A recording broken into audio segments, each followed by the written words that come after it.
Seventh part of the serve is to swing from your racket drop to your contact point.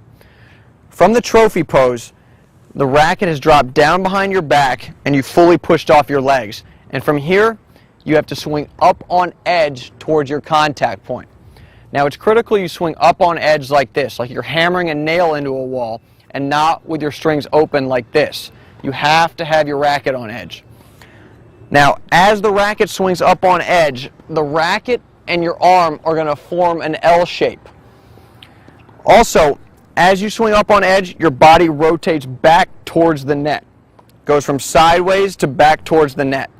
Now, right before your contact point, once the racket swings up on edge, you're going to rotate your strings back towards the net. You're going to open the face back to the tennis ball, and this is called pronation. It's very similar to giving somebody a high five. So as you swing up on edge, right before your contact point, give the tennis ball a high five. And if we watch it from the trophy pose, this is what it looks like together. Racket drops, push off, swing up on edge, high five the tennis ball. From the racket drop, I swing up on edge towards the tennis ball, and my racket and my arm form the L I had talked about as I swing up at the ball.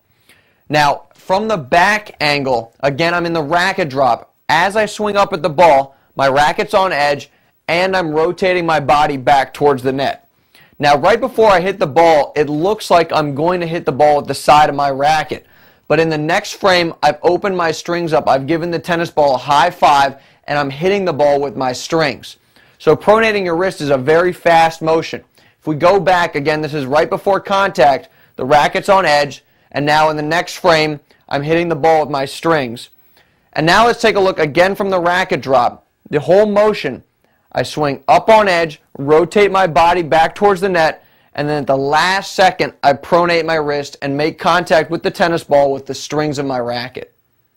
This is Murat Safin in his racket drop. As he swings up at the tennis ball, he swings up on edge, and his racket and his arm form an L. Now, right before he makes contact with the tennis ball, he's going to pronate his wrist. He's going to give the tennis ball a high five, and if we take a look at him at contact from the front, it's clear that he's pronated his wrist right before he hit the ball. Now let's take a look at him in his racket drop from behind.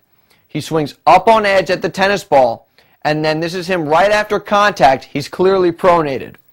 Also, let's go back to him in the racket drop. His body's sideways, but then as he swings up at the ball, he rotates his upper body back towards the net. So again, if we watch it one more time, he's sideways in the racket drop, and then through contact, his body has begun to rotate back around.